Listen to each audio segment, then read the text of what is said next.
Gene Hackman's story is one of remarkable transformation. From Hollywood legend to a man who found profound peace in the simple rhythms of everyday life.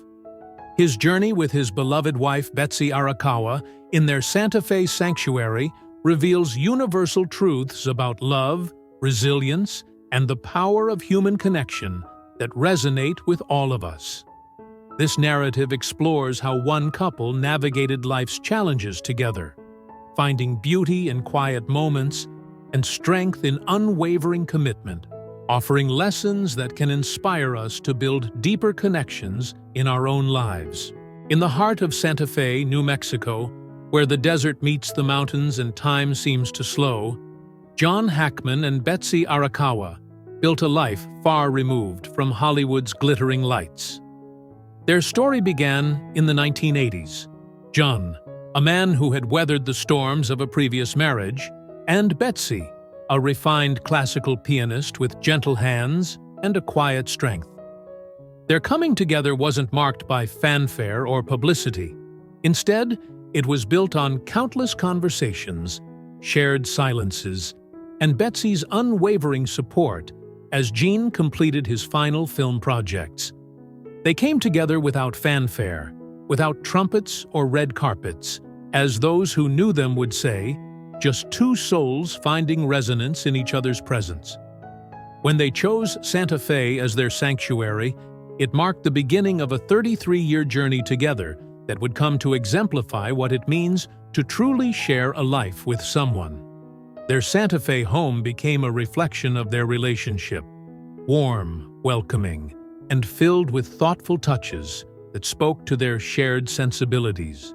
Gene, once known worldwide for his compelling performances, found joy in brewing a perfect cup of green tea, tending to his garden, and greeting each morning's sun from their porch. Betsy filled their evenings with sonatas played on her wooden piano, the notes floating through their light-filled rooms like whispered conversations. They had a wonderful marriage, Leslie, Gene's daughter, once remarked, and I give credit to his wife Betsy for keeping him alive. Words that captured the profound impact they had on each other's well-being. Their daily rituals, Pilates and yoga for Gene, reading for Betsy, afternoon walks together through their wildflower-filled yard, created a tapestry of contentment that many aspire to, but few achieve. In this house, Jean wasn't a legend. He was simply a man savoring every breath of life, learning that true fulfillment often comes when the spotlight dims. The arid landscape of Santa Fe, with its orange-red sunsets and thin winds gliding through cacti, became more than just a backdrop to Gene and Betsy's life. It became an integral part of their story. Their modest yet light-filled house stood as a testament to the value they placed on simplicity over extravagance, substance over style. John, remarkably robust even at 95, maintained daily exercise routines that would impress people half his age. He liked to do Pilates and yoga, Leslie told the Daily Mail, and he was continuing to do that several times a week. His dark green yoga mat remained neatly rolled in the living room corner beside a silver Pilates ball, humble artifacts of his commitment to physical well-being that belied his advancing years. What made their life in Santa Fe particularly remarkable was how they found extraordinary meaning in ordinary moments. A morning cup of coffee became a meditation, a new novel from the local bookstore, an adventure. Standing silently by the window, watching the last rays of sunlight fall on their garden, a profound communion with nature. Gene had left behind the cacophony of Hollywood to embrace the quiet rhythms of a life defined by genuine connection to himself, to Betsy, to their surroundings. Their days unfolded with an unhurried grace. They gardened together, walked together every afternoon, and in the evenings, Gene would sit in appreciative silence as Betsy's fingers danced across piano keys, filling their home with classical melodies that needed no accompaniment beyond the occasional birdsong from their yard. Leslie affectionately called these her father's golden days, not with melancholy for what was passing, but with appreciation for the vibrant quality of life he continued to embrace. In a culture often obsessed with achievement and acquisition, Gene and Betsy offered a different template for fulfillment, one where presence trumped productivity, and where sharing simple pleasures with a beloved partner constituted the truest form of wealth. Leslie Hackman's relationship with her father represented a beautiful study in how family connections can evolve and deepen over time. Despite the geographical distance between them, their bond remained unbreakable, strengthened by mutual respect and genuine affection. When Leslie visited her father in early February, just weeks before everything changed, she found him in characteristically good spirits. "He looked great," she recalled later. "He was upbeat. He was laughing. We were talking about his garden plans for spring." These moments, filled with laughter and seemingly mundane conversations about future plans, would become precious memories, fragments of connection that transcended the physical distance that often separated them. What made Leslie's relationship with her father and stepmother particularly special was the absence of pretense. In their Santa Fe home, there was no need for Gene to be anyone other than himself. No roles to play, no cameras to perform for. With Leslie, he could simply be a father, sharing dreams about spring gardens and laughing over family stories. Their conversations ranged from profound reflections on life to the simple joys of watching wildflowers bloom in the desert soil. Betsy, too, had formed her own unique connection with Leslie, creating a family dynamic built on genuine care rather than obligation. Though Leslie initially knew Betsy as her father's partner, over 3 decades, their relationship had evolved into something meaningful in its own right, a friendship between 2 women who shared love for the same remarkable man. In observing her father and stepmother together, Leslie witnessed a master class in companionship, how 2 people could move through the world as distinct individuals while simultaneously creating something larger than themselves through their union. The lessons were subtle but profound: how to listen without interrupting, how to support without smothering, how to love without demanding. Even from a distance, Leslie absorbed these teachings, carrying them into her own relationships and understanding of what it means to truly care for another person. Behind the serene facade of Gene and Betsy's life together lay the reality that no relationship, no matter how idyllic it appears, is without its challenges. As they entered their twilight years, invisible currents of concern began to ripple beneath their tranquil surface. Betsy had long struggled with insomnia, requiring mild sedatives to find rest, while also battling anxiety that she largely kept hidden from the outside world. With characteristic grace, she never allowed these personal struggles to overshadow their life together, maintaining her gentle smile and soft voice even as inner worries mounted. Jean, too, faced the inevitable challenges of aging, though his extraordinary physical discipline helped him maintain remarkable vitality well into his 90s. What distinguished their approach to these difficulties was their unwavering commitment to facing them together. When Leslie occasionally noticed subtle changes in her father, moments when his voice seemed deeper than usual, or his eyes carried a distant look, these observations were balanced by the evident strength he drew from Betsy's presence. Similarly, when Betsy's anxiety threatened to overwhelm her, Gene's steady support provided an anchor. They had developed an unspoken language over their decades together, a system of mutual care that required few words. Gene knew when Betsy needed quiet. Betsy understood when Gene needed space to process his thoughts. This dance of intuitive support represented relationship wisdom that many spend lifetimes seeking but never fully achieve. As Leslie reflected later, They were like a pair of old sparrows, quietly leaning on each other, giving each other the last warmth as the day faded. This poetic observation captured the essence of how they navigated difficulties, not with grand gestures or dramatic declarations, but with consistent presence and unwavering commitment to weathering life's storms side by side. Their example offers a powerful reminder that relationships aren't defined by the absence of challenges, but by how couples face those challenges together, with patience, understanding, and an abiding faith in the bond they've built. What made Gene and Betsy's relationship extraordinary wasn't just its longevity, but its depth, a connection that transcended typical understandings of partnership. Their love wasn't the passionate flame often glorified in movies or songs. Rather, it resembled a steady hearth fire that provided warmth and light through changing seasons. After 33 years together, they had moved beyond the need for constant reassurance or dramatic displays of affection. Their commitment had evolved into something more profound, a mutual understanding that each was the other's home, regardless of physical location or circumstance.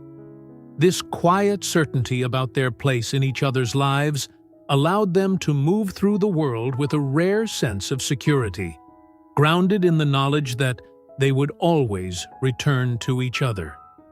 Betsy once confided in Leslie, "I don't want to be left behind. I can't imagine this house without him." Words that initially seemed like a simple expression of a wife's fear of loneliness, but later revealed the depth of her attachment to Jean. For his part, Jean demonstrated his devotion not through grand romantic gestures, but through consistent daily acts of care, listening attentively when Betsy played piano, ensuring her favorite books were always within reach, accommodating her preferences in their shared routines. These small kindnesses, multiplied over decades, created a tapestry of devotion more beautiful than any Valentine. Their relationship challenges conventional narratives about aging love, suggesting that romance doesn't necessarily diminish with time, but can transform into something equally powerful. A companionship so essential, it becomes difficult to determine where one person ends and the other begins. Leslie observed this phenomenon during her visits, noting how Gene and Betsy often exchanged glances and understood each other without needing words. This silent communication, developed over thousands of shared sunrises and sunsets, represented relationship fluency at its highest level. Their example offers a powerful counterpoint to our culture's often superficial depictions of love, suggesting that true intimacy isn't about maintaining youthful passion, but about growing in understanding and appreciation of another human being across the full spectrum of life's experiences. The Santa Fe home that Gene and Betsy created wasn't just a physical structure, but a manifestation of their values, a sanctuary deliberately designed to foster peace in a world often characterized by chaos and noise. From the moment visitors stepped onto their property, they encountered an environment that invited contemplation and genuine connection. The house itself was modest by celebrity standards, emphasizing comfort over ostentation, with spaces thoughtfully arranged to capture desert light and mountain views. Inside, books lined shelves in nearly every room, not as decoration, but as evidence of curious minds constantly exploring. The piano where Betsy played took center stage in their living area, surrounded by comfortable seating that encouraged lingering conversations. Their garden, lovingly tended by both, featured native plants that required minimal intervention, a physical embodiment of their philosophy that beauty needn't be forced or manipulated to flourish. This intentionally crafted environment stood in stark contrast to Gene's earlier life in Hollywood, where image often trumped substance and exterior validation directed many decisions. In Santa Fe, authenticity reigned supreme. Gene and Betsy welcomed few visitors, preferring the company of longtime friends who knew them as people rather than as public figures. They established rhythms that honored natural cycles, rising with the sun, resting when tired, eating simply but well, spending hours outdoors connecting with the desert landscape they'd come to love. Technology played a minimal role in their daily lives. They preferred face-to-face conversations to digital communications, handwritten notes to emails, actual books to e-readers. These weren't rejection of modernity so much as conscious choices about what nourished their spirits and what didn't. The result was a home that visitors often described as having a palpable sense of peace, a quality that can't be purchased but must be cultivated through intentional living. For those fortunate enough to experience it, Gene and Betsy's sanctuary offered a compelling vision of what's possible when we align our environments with our deeper values. Their example invites us to consider our own homes, not just their aesthetic qualities, but their emotional atmospheres, and to ask whether they truly reflect and support what matters most to us. What made Gene and Betsy's relationship particularly instructive was how it evolved through different life phases, adapting, deepening, and finding new expressions as circumstances changed. When they first met in the 1980s, their dynamic reflected their different positions in life. Jean, the established actor completing his Hollywood career. Betsy, the younger pianist with her own creative pursuits. During Gene's transition away from filmmaking, Betsy provided both emotional and practical support, helping him navigate the identity shift that accompanies any major life change. As they settled into their Santa Fe lifestyle, their relationship evolved again, becoming more balanced as they established routines and projects that engaged them both equally. In their later years, as physical limitations naturally emerged, they adapted once more, finding new ways to express care and share experiences within changing parameters. This capacity for relational evolution didn't happen by accident, but through conscious attention and mutual accommodation. When Gene's energy levels changed with age, they found activities that matched his capabilities while still providing fulfillment. When Betsy's insomnia worsened, Gene adjusted his own sleep patterns to provide company during her restless periods. Neither clung to rigid expectations about how their partnership should function. Instead, they remained responsive to changing needs and circumstances. This flexibility allowed their relationship to remain vibrant rather than stagnating in patterns that no longer served them.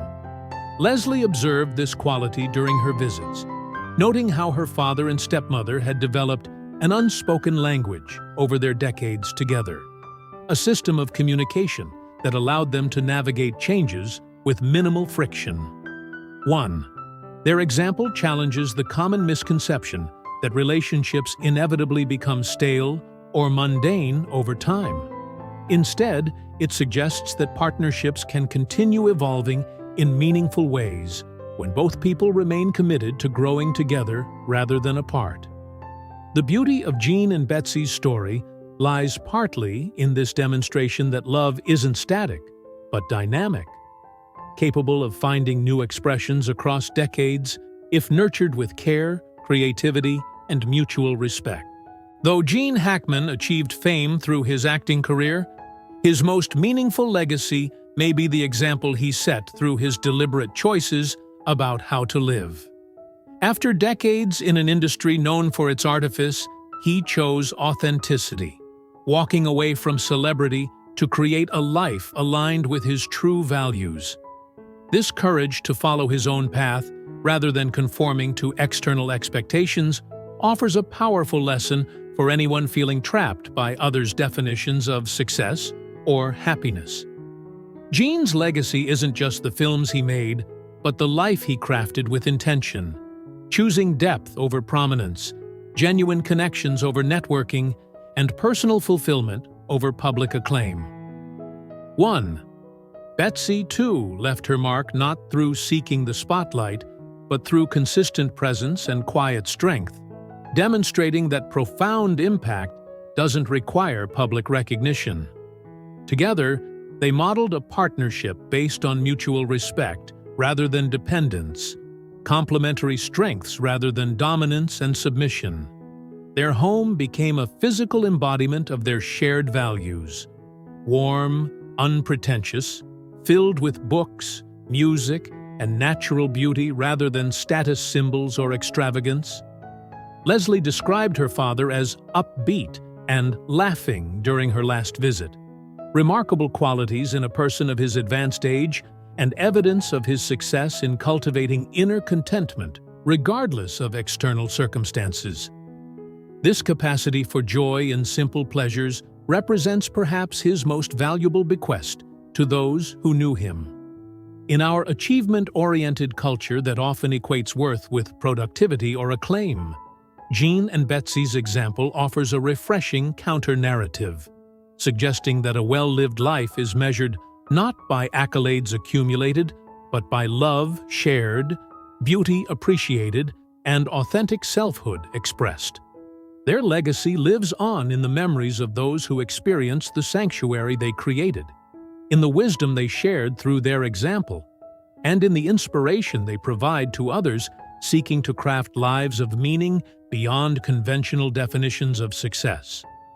Through their choices, they remind us that legacy isn't primarily about what we leave behind when we're gone, but about how we choose to live each day we're here, with presence, purpose, and fidelity to our deepest values. Perhaps the most profound lesson from Gene and Betsy's story is how they discovered extraordinary meaning in ordinary moments. In a culture that often celebrates the dramatic, the exceptional, and the unprecedented, they found contentment in daily rituals and simple pleasures that many might overlook. June, who had once inhabited the rarefied world of Hollywood, came to treasure his morning Pilates practice, afternoons gardening alongside Betsy, and evenings listening to her play Piano 1. Betsy found fulfillment not in public performance, but in creating beauty within their private sanctuary, playing classical pieces for an audience of one, tending to plants that flourished under her care, maintaining a home where comfort trumped showiness. Together, they transformed potentially mundane activities, brewing tea, reading side by side, watching Santa Fe sunsets, into occasions for presence and appreciation. This ability to infuse everyday experiences with significance didn't develop overnight, but through consistent practice of mindfulness and gratitude. They cultivated what philosophers might call the art of noticing, paying close attention to sensory details, emotional nuances, and moments of connection that many rush past in pursuit of the next achievement or acquisition. When Gene stood by their window watching sunlight play across their garden, he wasn't merely passing time. He was engaging in a form of meditation, absorbing beauty, acknowledging impermanence, connecting with something larger than himself. When Betsy prepared Gene's favorite meals, she wasn't simply performing a household task, but expressing love through nourishment, creating experiences that engaged all the senses. Even their simplest conversations carried weight because they listened to each other with full attention rather than divided focus. These practices created a life rich with meaning despite, or perhaps because of, its apparent simplicity. Their example invites us to reconsider what constitutes a significant experience and to recognize that fulfillment often hides in plain sight.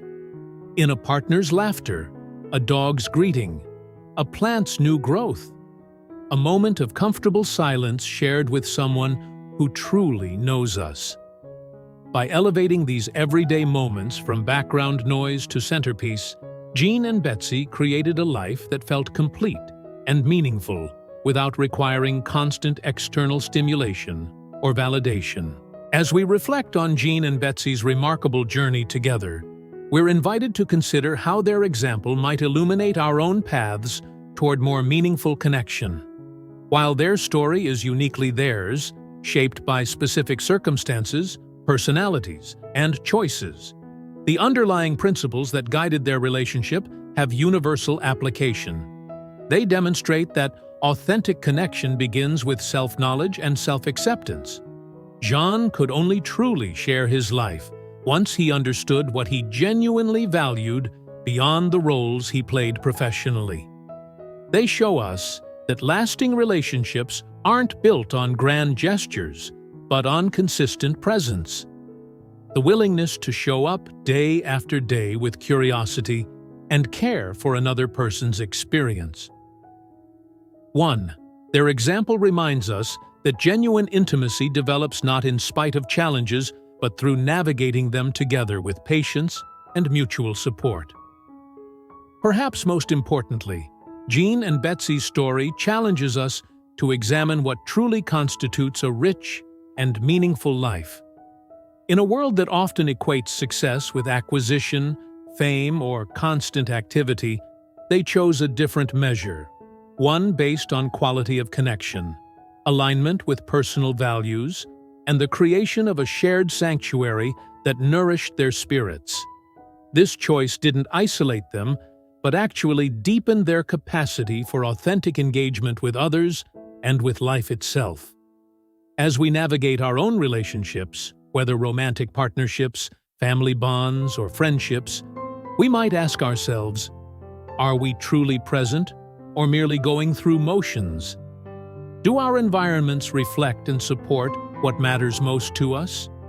Are we cultivating connections based on genuine sharing or maintaining surface-level interactions?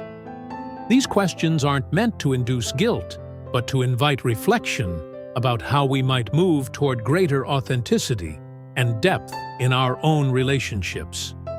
Thank you for joining me on this journey through Gene and Betsy's remarkable story. A reminder that profound love and connection are possible at any stage of life when we approach relationships with intention, patience, and genuine care. I hope their example has offered inspiration for your own path toward more meaningful connection. If this exploration has resonated with you, please consider subscribing to our channel for more stories that celebrate the depth and beauty of human relationships. Share this video with someone who might need a reminder about what's truly possible when we open ourselves to authentic connection.